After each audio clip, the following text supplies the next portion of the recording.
శనార్థులు దిల్దార్ వార్తలకి స్వాగతం. గల్లీలల్లా గుడి గంటల మూత వినిపించాడు దిన్నొద్దులు. మరి ఇప్పుడే వినిపిస్తున్నాయో? గంటల మూత కన్నా పిల్లలు బడిబాట పట్టమన్న లొల్లే వినిపిస్తున్నది. ఇన్నొద్దులు నానమ్మ దగ్గర అమ్మమ్మ దగ్గర ఉండి ఆటలు పాటలతోని ఆడిపాడిన పిల్లలాయే. ఇప్పుడు బడికి పొమ్మంటే ఏం పోతారు చెప్పు? అదే గోసున్నది పాపం. ఇక సోమవారం నుంచి వెళ్ళి బళ్ళు షురువు కదా. సార్ల కంటే ముందుగాలనే లీడర్లు దిగిండ్రు. ఎందుకో చూడు. క్లాస్ రూమ్ లా బెంచీలు శుభ్రంగా గడుగుతున్నది సెంట్రల్ మంత్రి బండి సంజయ్ అన్ననే. జగిత్యాల జిల్లాకు పోయిన అన్న బళ్ళు సోమవారం నుంచి శురువైతున్నాయని నీట్ గా నీళ్లతోటి అడిగిండు. అవునే అన్న, బడి శుభ్రం చేసేటోళ్ళు ఉండంగా మీరెందుకు చీపురు పట్టిర్రే? స్వచ్ఛ పాఠశాల మన పాఠశాల మన బాధ్యత. స్వచ్ఛ పాఠశాల పేరుతోని ఈ రోజు కరీంనగర్ పార్లమెంట్ నియోజకవర్గంలో అన్ని పాఠశాలను శుభ్రం చేయడం. ఈ నెల 15వ తారీఖు నుంచి పాఠశాల తెరవాలని చెప్పి రాష్ట్ర ప్రభుత్వం నిర్ణయించింది. సరే, స్కూల్లో అటెండర్స్ ఉండొచ్చు, అందరూ ఉండొచ్చు. ఇలా మేము చేసినంత మేము చేయకుండా కూడా చేసుకుంటారు. కానీ ఒక బాధ్యతగా ఒక సేవా కార్యక్రమం చేయాలని చెప్పి ఉద్దేశంతో, ఒక స్ఫూర్తిదాయక కార్యక్రమం ఉండాలని చెప్పి ఉద్దేశంతో పరిసరాల పరిశుభ్రత కాదు మన బడి కూడా శుభ్రంగా ఉండాలని ఈ కార్యం ముంగటేసుకున్నాడట. అయితే అన్న రాక సిరిసిల్లకు వస్తే ఎస్పీ రాలేదట.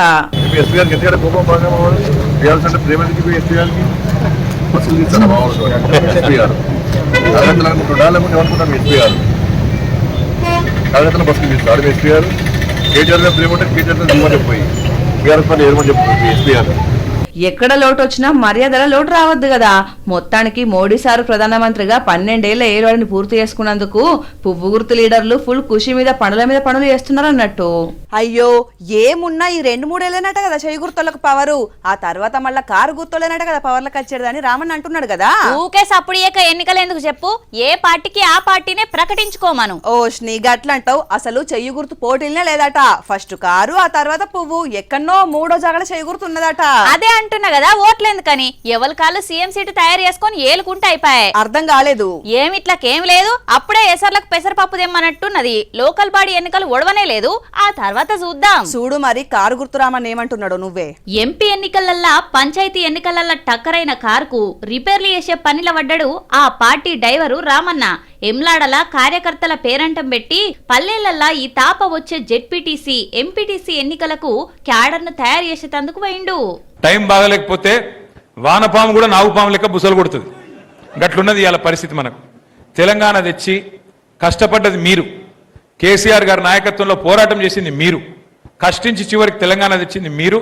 కానీ ఆ వచ్చిన తెలంగాణ ఇవాళ మనం పాట పాడుకునే పరిస్థితి వచ్చింది. ఎవని పాలైందిరా తెలంగాణ అని చెప్పి ఇలా పాట పాడుకునే దుస్థితి వచ్చిన మాట వాస్తవం. అమ్మ విలువ గాని అన్నం విలువ గాని ఉన్నప్పుడు తెలియదు, లేనప్పుడే తెలుస్తుంది. ఇవాళ అదే పరిస్థితి తెలంగాణలో.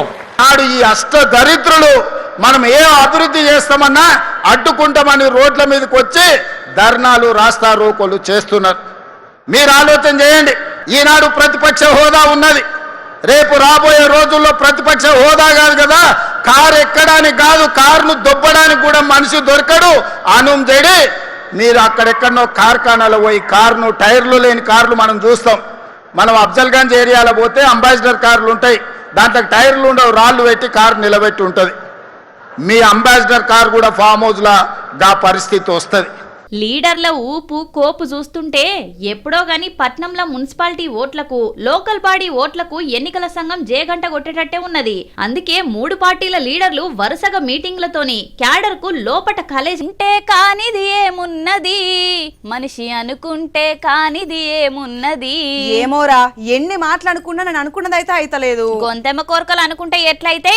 రాజమౌళి సినిమా హీరోయిన్ కావాలి, రాత్రికి రాత్రి స్టార్ కావాలి. అయ్యో, నా అందానికి నా ఫేస్ కట్ కి మీరు ఇచ్చే వాల్యూ ఇంతేనా అండి? అంతేనండి. ఏదేమైనా ఇక నేను విసిగిపోయినా ప్రయత్నం బంద్ పెడతా. అంటే ఓడిపోయినా ఒప్పుకుంటున్నావా? ఓడిపోవడం ఇష్టం లేదు కాబట్టి ప్రయత్నమే చెయ్య అంటున్నా. అది ఓటమితోటే సమానం. అయితే గట్టిగా అనుకున్నా ఈ ట్యాప్ అయిపోతుందంటవా? నువ్వేమనుకుంటున్నావో నాకు తెలుసు, అది అవ్వదు. నేనేమనుకున్నా చెప్పు. సిరమ్మ రాజీనామా చెయ్యాలే, సోలోగా ఈ బుజ్జమ్మే దిల్దార్ యాంకర్ కావాలే అని కోరుకున్నావు, అది అవ్వదమ్మా. మరిగా వార్తకువా నీ ముచ్చట్ల వాడి అసలు ముచ్చట మర్చిపోయినా. చూడుండ్రుల్లా, చిన్న కష్టాలకే జీవితమే వృధా అనుకుంటారు. ఒక్కసారి ఓడిపోతేనే కుమిలిపోతారు, మళ్ళా ప్రయత్నమే చేయొద్దని డిసైడ్ అవుతారు.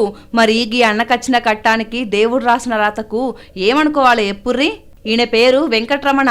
ఆదిలాబాద్ కైలాస్ నగర్ వీళ్ళది. 26 ఏళ్లుగా కదల్లేని పరిస్థితి, సాయం చేసే మనిషి లేకుంటే ఎల్లని పరిస్థితి. పుట్టుకతోటి బొక్కల ప్రాబ్లం వచ్చింది. మంచం మీదకెళ్ళి లేచింది లేదు, బుడి అడుగులు నేర్చింది లేదు. ఎన్ని ప్రయత్నాలు చేసినా బయటపడలేకపోయిండు. శరీరానికి వైకల్యం ఉంది గాని మెదడు ఏదో సాధించాలని చెప్పింది. అంతే, ఇక బాపమ్మ నేర్పిన అక్షరాలు రామాయణ ఇతిహాసాలన్నీ విన్నాడు. తల్లిదండ్రులు టీచర్ల తోటి వాళ్ళతోటి బడికి పోయి వెనక బెంచుల వండుకొని పాఠాలు విన్నాడు. ట్యూటర్ దగ్గర చదువు నేర్చుకొని ఓపెన్ల 10 పరీక్షలు రాసి పాస్ అయ్యిండు. అంతటితోటి కూడా ఆగకుండా ఆన్లైన్ లో AI power digital marketing course నేర్చుకున్నాడు. ఇప్పుడు ఏకంగా ఓ కంపెనీకి డిజిటల్ మార్కెటింగ్ లీడర్ గా చేస్తున్నాడు. క్రికెట్ కామెంటరీ విని ఇంగ్లీష్ నేర్చుకున్నాడు. తనకున్న లోపాన్ని మర్చి తాను సాధించాలన్నది మాత్రమే మొదలుపెట్టుకున్నాడు. ఇప్పుడు కదలలేని పరిస్థితిలో కూడా నెలకు 50,000 సంపాదిస్తున్నాడు. సంకల్పం గట్టిగా ఉండాలి గాని ఏ వైకల్యం అడ్డురాదని నిరూపించిండు. వెంకటరమణ పట్టుదల ముందు వైకల్యమే తలదించింది, ఓటమిని కూడా ఒప్పుకుంది. వెంకటరమణే కాదు, అవిటి కొడుకు లోపట ఆత్మవిశ్వాసం నింపినా ఆ తల్లిదండ్రుల కష్టం కూడా ఎంత ఎప్పినా తక్కువే. కొడుకుని చూసి కుమిలిపోకుండా గుండె నిబ్బరం చేసుకున్నారు. కొడుకు విజయంలా వాళ్ళు కూడా భాగమయ్యారు. వెంకటరమణ ఇంకా ఎన్నో విజయాలు సాధించాలే, ఎంతో మందికి ఆదర్శం కావాలి అని కోరుకుందాం. అసలు నాకు అనుమానం ఉందిరా ఎప్పటి నుంచో. ఏందో అనుమానం? మనుషులు చేసే పనిని రోబోలు చేస్తాయని అంటున్నారు కదా, వాటికి ఎవరు నేర్పుతున్నారు మన పనులను? ఫోనులల్లా మెమొరీ కార్డులు పెట్టినట్టే రోబోలకు చిప్పులు పెట్టి మన పనులు ఎట్లా చేయాలని చెప్పినట్టే చేస్తది. అదే ఎట్లా పెడతారు అని అంటున్నా. అంతకు ముందు ఎప్పుడు రోబోలు మనం చేసే పనులు చేయలేదు కదా, కరెక్ట్ ఎట్లా చేస్తున్నాయి అని. ఎట్లనో నీకు తెలియాలి, అంతే కదా? అంతే. పా, రోబోలు అచ్చం మనుషులు చేసినట్టే ఎట్లా పని చేస్తున్నాయో ఈ వీడియో చూస్తే తెలుస్తది. చూడు. ఏంది గీ అక్క బండ్లు నడిపేటోళ్ళు నెత్తికి హెల్మెట్ పెట్టుకున్నట్టే ఫోన్ కట్టుకున్నది, ఇంతకు ఏం చేస్తున్నది అని అంటే రోబోలకు పని నేర్పుతున్నది. అవు నిజమే, మనుషులు రోజు ఇంటి పని, వంట పని, కూరగాయలు కోసే పనులు, సామాన్లు జగబెట్టుకునే పనులు చేస్తారు కదా, అయిట్ని గీ ఫోన్ల రికార్డ్ చేసి పంపితే దాన్ని రోబోకు AI టెక్నాలజీతోని జత చేసి అచ్చం మానవులు ఎట్లా పని చేస్తున్నారో ఆ తీర్ల పని చేసేటట్టు చేస్తారన్నట్టు. గిట్లా ఇంట్లో పని చేసుకుంటా రోబోలకు పని ఎట్లా చేయాలని నేర్పుతున్నందుకు కంపెనీలు ఈ అమ్మలక్కలకు పైసలు కూడా ఇస్తున్నారు. గంటకు 250 రూపాయలు. ఇంట్లో దినం ఆడోలు చేసే పనులే కదా, ఇక సెల్ ఫోన్ నెత్తికి తలిగించుకొని రోజు 4 గంటలు చేస్తే నెలకి 25,000 వస్తున్నాయట. అటు మా పని అవుతున్నది, ఇటు పాకెట్ మనీ వస్తున్నది అని అంటున్నారు. ఇట్లా ఇంటి పనే కాదు, పొలం పనులు చేసేటోళ్ళు, మేస్త్రి పని చేసేటోళ్ళు ఏ పనినైనా రికార్డ్ చేసి ఇస్తే పైసలు ఇస్తామని అంటున్నారు. ఇక ఇప్పుడు పైసల ఆశకు రోబోలకు పని నేర్పితే అవి వచ్చి రేపు మన చేతికి పని లేకుండా చేస్తాయి. కూసున్న కొమ్మను నరకుడు ఎందుకు అని అంటున్నారు గాని ఇక మనం కాకపోతే ఇంకోళ్ళు నేర్పుతారు కదా అనుకొని ఒక పనికి ఒప్పుకుంటున్నారట కొందరు.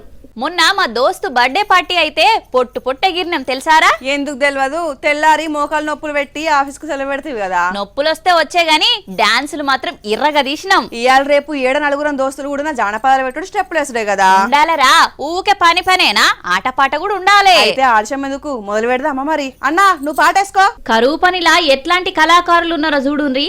ఆనందం అంటే ఏడనో కొనుక్కుంటే దొరకది. పట్నం పబ్లిక్ లెక్క పార్టీలల్లా పబ్బులల్లా కాదు, పనిల్నే దోలాడుకుంటారు. ఏ పనైనా కష్టంగా కాదు, ఇష్టంగా చేసుకుంటారు. ఇగో వీళ్ళ లెక్క పనితో పాటు పాటుంటే ఇక అలసటకు టాటా చెప్పొచ్చని వెనకటనే చెప్పిండ్రు కదా. ఇక వీళ్ళు ఆట కూడా జోడిచ్చిండ్రు. అన్నం యాళ్లకు జరసేపు ఆడి పాడి అందరినీ ఎంటర్టైన్ చేస్తున్నారు. మొన్నటిదాకా పెండ్లీలు, షష్టి పూర్తిలు వేసిర్రు. ఇవాళ ట్రెండ్ మార్చి ఫోక్ స్టెప్పులు వేసిర్రు. జగిత్యాల జిల్లా తిమ్మపురంలా ఉపాధి కూలీలు వయసు పోరలకు తీసిపోకుండా భూవయాలకు గిట్ల టాలెంట్ చూపెట్టిర్రు. ఈ బంగారం రేట్లు చేయబట్టి 1 గ్రామ్ గోల్డ్ కు డిమాండ్ పెరిగిందట కదా. మరి ఏం చేద్దాం చెప్పు, ముందుగానే పెళ్లిళ్ళు పేరంటాల కాలమాయ. తోటోళ్ళు తొడగోసుకుంటే మనం మెడగోసుకునే రకం కదా, వాళ్ళు బంగారం పెట్టుకుంటే మనం డూప్లికేట్ బంగారమైనా దిగేసుకొని పోవాలి కదా. పోకపోతే తప్పుద్దా గాని ఈ బంగారం రేట్లు దిగాయా? ఇక ఎందుకో దిగుతే కమ్మల బుట్టాలు చేయించుకుందామని. దిగినప్పుడు చెప్తా గాని కొందరు ఆడోళ్లకు బంగారం మీద ఆశ వస్తలేదు. ఎంతకు ఎట్లా చచ్చిపోద్ది చెప్పు? బంగారం అంటే పానన్నాయని వదులుకుంటారు గాని గోల్డ్ నిడిచిపెడతారా? ఆరా పెట్టరు గాని అందుకే కావచ్చు గీ పోరలు ఏం చేసిరో చూడు. వారెవ్వా, చూస్తుంటే షాప్ అంతా నగలతోని దగదగ మెరిసిపోతున్నది కదా. మరి ఇంట్లో ఏ బుజ్జి లగ్గమో, ఎన్ని తులాలు బంగారం కొన్నారో ఏమో గాని కౌంటర్ కాడికి పోయి సేటుతోని బేరాలాడుతున్నారు కావచ్చు అని అనుకుంటున్నారు కదా. కానీ ఇప్పుడు చూడుండ్రి, పెప్పర్ స్ప్రేతోని కండ్లకు మస్కా కొట్టి నగలన్నీ కొట్టేసుకొని పోదాము అని అనుకున్నారు గీ ఇద్దరు దోస్తులు. కానీ అంతల్నే హుషారైన షాపు ఓనరు బయటికి పోయి సెక్యూరిటీని తీసుకొచ్చి పోలీసులకు అప్పచెప్పిండు. చూడుండ్రి, చూస్తుంటే కాలేజీ పిల్లల లెక్కలనే ఉన్నారు గాని గింత కంత్రి కిలేడీలని వీళ్ళ ఫలితానం చూపెట్టేదాకా తెలియలేదు. అబ్బా అబ్బా, రాత్రిలో ఏం కొట్టుడు కొట్టిందిరా వాన. అంటే మొన్నటి దాకా పోషణ ఉబ్బరం అంతా పోయింది. దెబ్బకు ప్రకృతి సల్లవడ్డది. ఎట్లయినా వానకాలం అందమే వేరు. అంటే పట్నాలు నగరాలలో కానొచ్చే డ్రైనేజీ కాల్వలు, మోరిల గురించి కాదు మేము చెప్పేది, అగో అట్లాంటి అందమైన ప్రదేశాల గురించి. ఆహా, భగీరథ ప్రయత్నానికి దివి నుంచి భూమికి జారిన గంగాదేవి లెక్కన కానొస్తున్నది కదా. చుట్టూ పచ్చని చెట్లు, ఎత్తైన కొండలు, బండలు చీల్చుకొని అంత మీదికెళ్లి దునికే వరదకు తుంపర్లు కిలోమీటర్ వరకు ఎగిరిపడుతున్నాయి. మొన్నటి వరకు ఎర్రటి ఎండకు నానిన బండలు చల్లగా నాని మన్ను కమ్మటి వాసన వస్తున్నది. మోడువారిన చెట్ల కొమ్మలన్నీ ప్రాణం పోసుకొని నవ్వుతున్నట్టు ఉన్నది. ఎంతైనా వానకాలమే. ఇంతకు ఈ సీన్ ఎక్కడో చెప్పలేదు కదా. నాగర్ కర్నూలు జిల్లా శ్రీ ఉమామహేశ్వర ఆలయం దగ్గర నిన్న రాత్రి వానదేవుని ప్రతాపానికి గుడి ప్రాంగణం మొత్తం నీట మునిగింది. భక్తులకు రాకపోకలకు తక్లీఫే అయింది గాని అక్కడ ఈ జలపాతాల అందాలు చూసి ఆనందంలో మునిగిపోయారు. ఇవుల్లా ఇలాంటి దిల్దార్ వార్తలు మళ్ళా దిల్దార్ వార్తల్లా మళ్ళా కలుద్దాం. అంతవరకు చూస్తూనే ఉండండి వనితా టీవీ. నమస్తే.